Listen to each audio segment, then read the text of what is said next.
Welcome to Learn Instrumentation Engineering. In this YouTube channel, we are learning basic instrumentation concepts that includes process measurement and devices and its applications and control systems and latest updates and technology growth which is happening around globally in industrial automations. So if you're an instrument student or a budding instrument engineer or even an expertise in the field of instrumentation, do subscribe to our channel to gain more knowledge, and I'm very sure I provide value addition to your knowledge. So in this video or in today's video, we are going to have a theoretical knowledge that's basically what are different types of flow meter classifications on different categories. So this video will be very useful to you to gain knowledge if you want to understand the basics or fundamentals of flow meter. So let's get into this video. Come on. Basically, the flow meter classifications is based on two broad categories, that is the flow rate and other is the quantity rate. So what is basically a flow rate? Flow rate is basically it measures the fluid's velocity in the pipeline. So what is basically velocity? We all know the distance traveled by time taken. So when the process fluid moves or flows into the pipeline, we all know that the pipeline size, for example, it can be ideally, for example, it can be a 6-inch or 4-inch or even a 10-inch.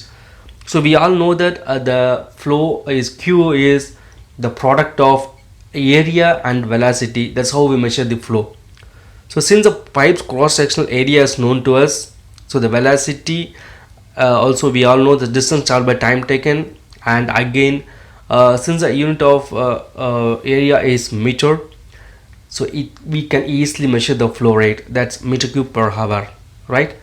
And this is the normal flow rate which is happening default in any industries. But again we have a different classification, that is the quantity rate. So how it differs from normal flow rate? See, quantity, we all know quantity, it may be a volumetric or it may be based on a weight or any other different component. So in quantity rate, the flow meter continuously divides the flowing material into predetermined volume segments and the mass segments. The best example for you is the gas station or the petrol bunks, where you top up your vehicle. You could see that you, for example, if you are top upping up 1 liter, and they are using the quantity rate flow measurement techniques to top up. So that's how you can see that it counts and it keeps the track of number of volume segments. Basically in quantity rate we have a packets of flow when that is very constant, right?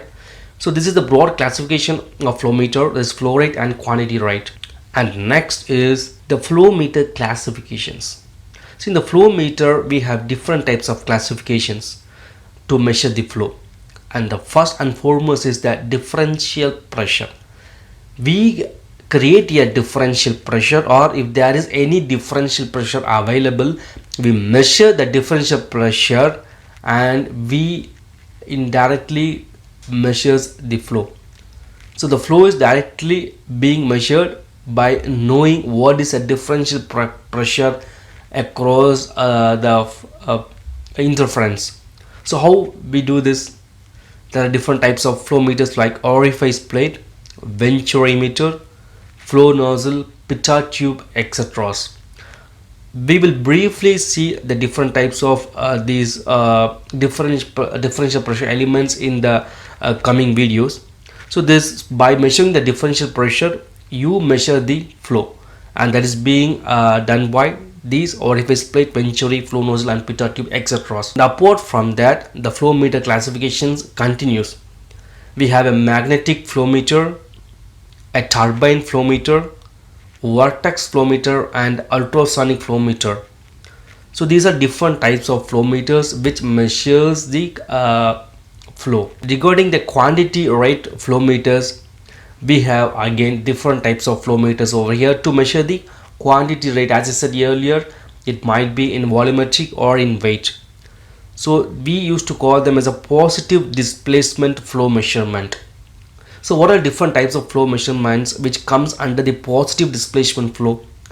a rotating paddle, oscillating piston, fluted rotor, and oval shaped gear.